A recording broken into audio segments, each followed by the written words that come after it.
All right, so we are going to dive into Atomic Habits by James Clear. Okay.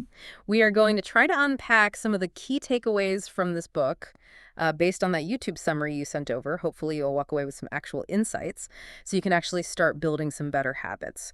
It all starts with this idea of these tiny changes adding up, the so-called 1% rule, and how those tiny changes can actually end up shaping who you are as a person. What's fascinating is how Atomic Habits actually flips the script on this traditional idea of self-improvement. Yeah. It's not about this massive overnight transformation, but rather just the power of consistently making those small changes over time. Right. It's like, what's that quote? What we do every day defines who we are, except in this case, it's what we do almost every day. That 1% that ends up defining us. It's like building a house brick by brick. Exactly. Each brick on its own might seem insignificant, but if you put enough of them together, you'll have a really solid foundation for lasting change. Yeah. And the book really dives into the mechanics of how habits work, starting with something called the habit loop. I have to admit, when I first heard about this, I was pretty skeptical and sounded a bit oversimplified. But the more I thought about it, the more I realized just how powerful this concept is. Absolutely. The habit loop is basically a four-stage cycle. Cue, craving, response, reward. Mm. So Yep. let's say your cue is walking into the kitchen after a long day at work. You see a plate of cookies on the counter, Mm.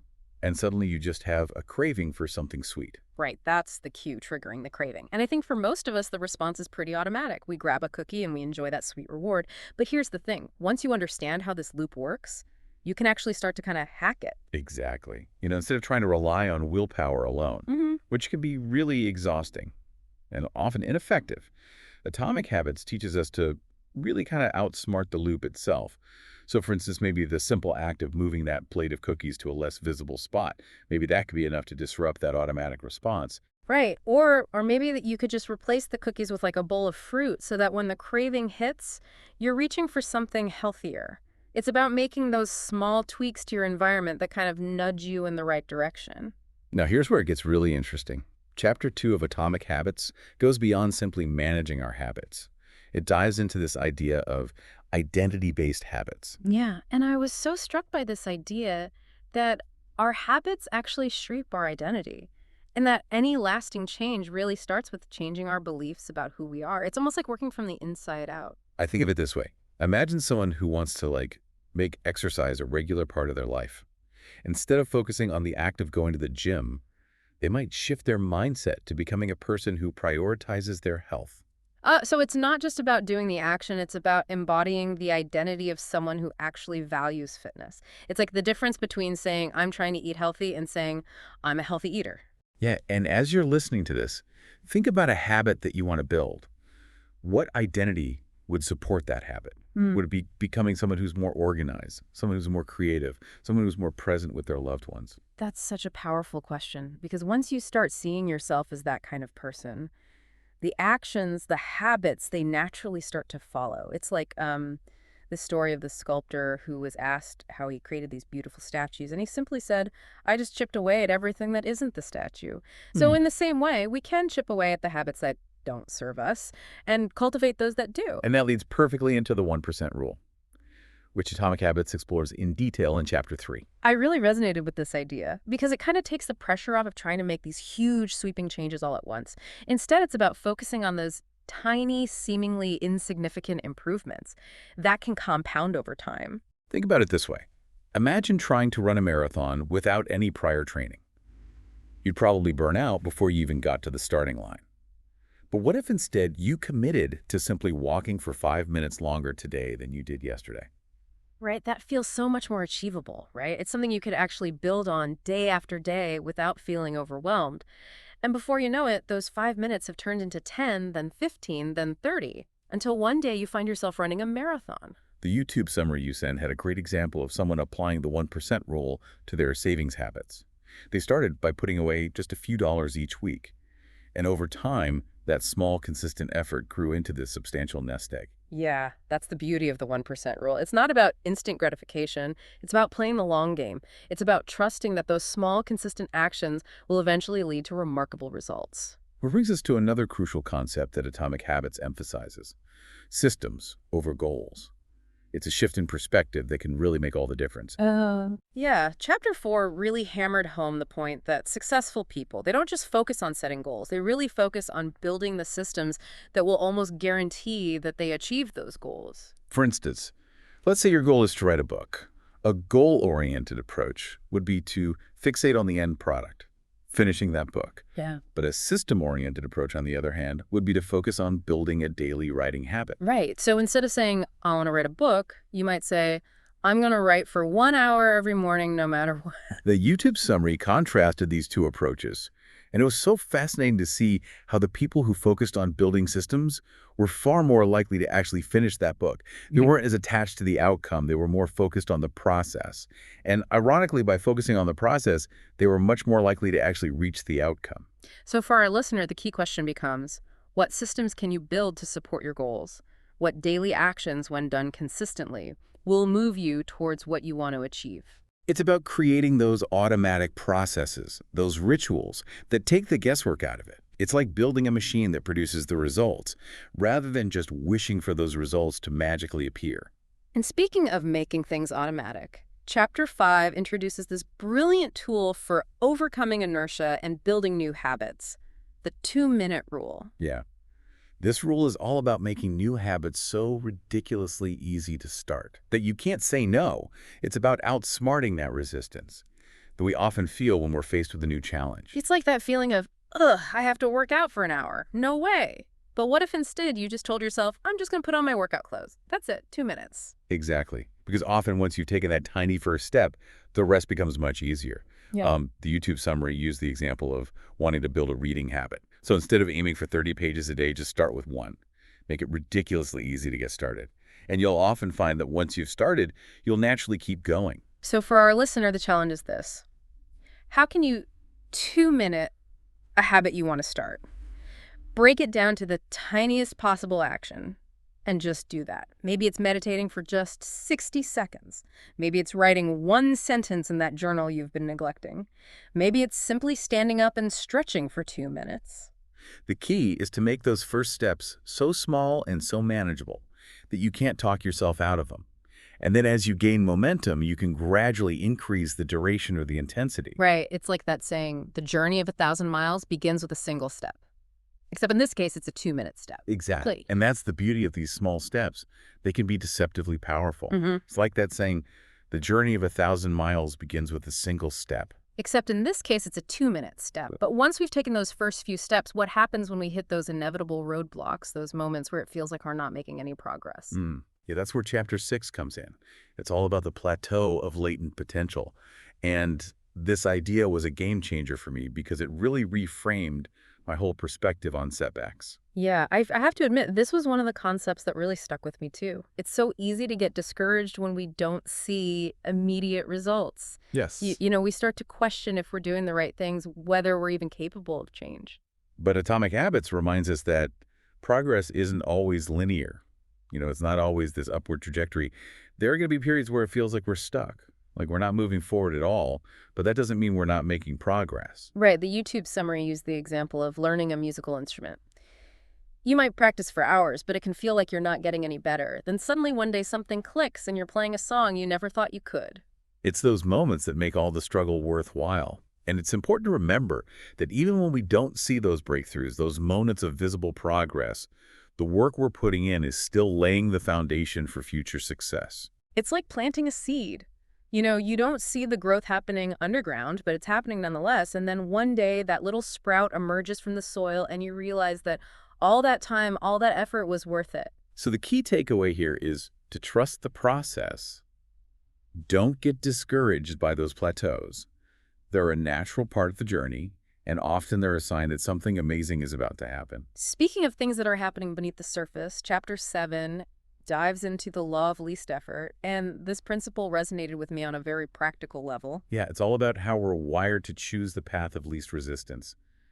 We naturally gravitate towards what's easy, what's convenient, what requires the least amount of effort. It's not about being lazy. It's about understanding human nature and using it to our advantage. Absolutely. Think about your workspace. Is it set up to minimize distractions and make focused work the easiest option? Or are you constantly battling temptations? Is your phone within arm's reach? Are you getting notifications every few minutes? Right, if we want to make good habits easier, we need to design our environment to support them. The YouTube summary gave the example of someone who wanted to eat healthier. Mm-hmm. And they realized that whenever they opened the fridge, the first thing they saw was this big container of ice cream. Oh, yeah. So they moved the ice cream to the back of the fridge and put a bowl of fresh fruit front and center. Such a simple change, but it can make a huge difference. It's about making healthy choices, the easy choices, by removing friction from good habits and adding friction to bad ones. Right, and if we can make our desired actions the path of least resistance, we're far more likely to stick with them. Absolutely. Yeah. Now, let's talk about finding that sweet spot between challenge and ease. Chapter 8 explores the Goldilocks rule, which emphasizes the importance of finding the just right level of difficulty for habits to stay motivating. I love that, the Goldilocks rule. We need to make sure our habits are challenging enough to keep us engaged, but not so difficult that they become overwhelming. It's about striking that balance. Right. The YouTube summary used the example of language learning. If a material's too easy, we get bored. If it's too hard, we get frustrated and give up. The key is to find that zone where we're pushing ourselves just enough to stay motivated and make progress. It's that Goldilocks zone where things are just right. So think about a habit you're currently working on. Is it challenging enough to keep you engaged? Or is it too easy, too difficult? How can you adjust it to find that sweet spot? It's all about that fine-tuning, that constant calibration to make sure we're staying motivated and making progress. And speaking of motivation, Chapter 9 introduces what James Clear calls the cardinal rule of behavior change, which is all about making your habits immediately satisfying. Okay, this is where we really start to hack our brain's reward system. Remember that dopamine hit we talked about earlier with the habit loop? Exactly. We can actually use that to our advantage by making sure our new habits are enjoyable in the moment. Right. So instead of viewing healthy habits as sacrifices, we need to find ways to make them pleasurable. The YouTube summary had some great examples, like finding a type of exercise you genuinely enjoy, or making healthy meals that are actually delicious. Yeah. Exactly. Think about your own habits. How can you make them more rewarding in the moment? Could you turn your workout into a dance party? Could you add a splash of fancy spice to your veggies? Could you listen to your favorite podcast while you work? It's about finding those little things that make those positive changes feel good, which reinforces the behavior and makes it more likely you'll stick with it. And finally, we get to Chapter 10, which acknowledges that even with the best intentions, sometimes we slip up. Yeah, this is the part of the book that really resonated with me because it's so realistic. It doesn't pretend that building good habits is easy. It acknowledges that there are going to be times when we fall off track. But the key is to not let those slip-ups derail us completely. This chapter introduces the never miss twice principle. I love that. Yeah, the YouTube summary used the example of missing a day of writing. It happens. Yeah. But instead of spiraling into guilt and self-criticism, the key is to get right back on track the next day. It's about minimizing the damage of those inevitable slip-ups. One missed workout doesn't ruin your entire fitness journey. One unhealthy meal doesn't mean you've sabotaged your diet. Right. It's about being kind to yourself and recognizing that perfection is not the goal. Progress is. What's fascinating here is that this principle reframes failure as a learning opportunity. It's not about beating yourself up. It's about using those slip-ups to strengthen your commitment. So the next time you find yourself falling off track, remember the never miss twice rule. Don't let one setback turn into two. Get back on that horse and keep riding. Now let's talk about some of the practical applications of atomic habits. What are some specific examples of how our listener can use these principles to improve their lives? The possibilities are truly endless. Oh, yeah. They could use these principles to improve their productivity, their relationships, their health, their finances, really any area of their lives they want to work on. It's just a matter of finding those specific applications that resonate with them and their goals. For example, if they want to improve their productivity, they could use the habit loop to identify and break bad habits that are holding them back. They could use the 1% rule to make small, consistent improvements to their workflow. They could build systems to streamline their tasks. They could use the 2-minute rule to overcome procrastination. And if they want to improve their relationships, they could use identity-based habits to cultivate the qualities of a good friend or partner.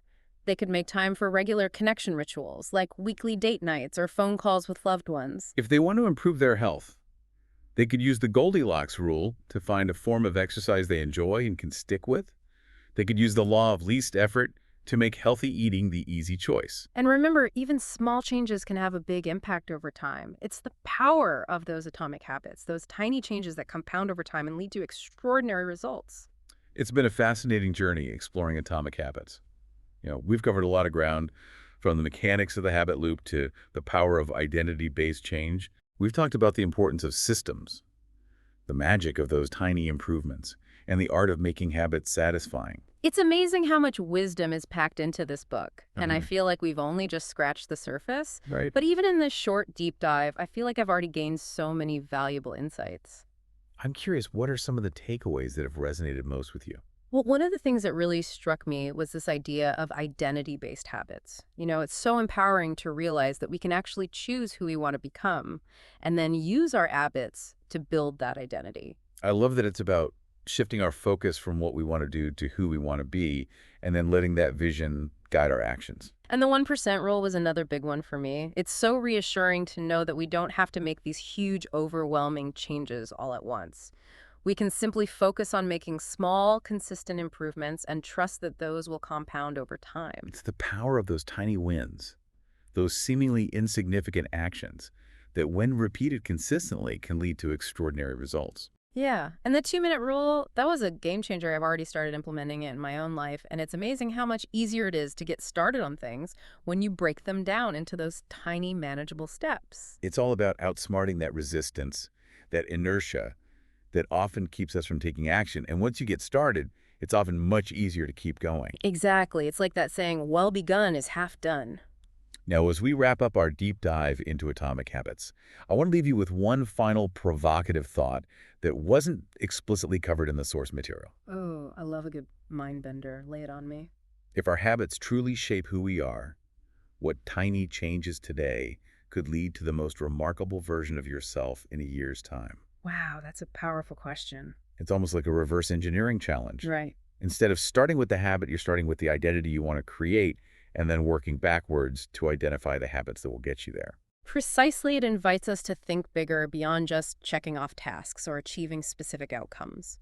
It's about envisioning the person you want to become and then allowing that vision to guide your actions. Exactly. That's such a beautiful way to think about it. It's about aligning our daily choices with our ultimate aspirations. It's about recognizing that even seemingly insignificant actions can have a profound impact on the trajectory of our lives. So to our listener, we challenge you to take this question to heart. Don't just think about the habits you want to build, but about the person you want to become.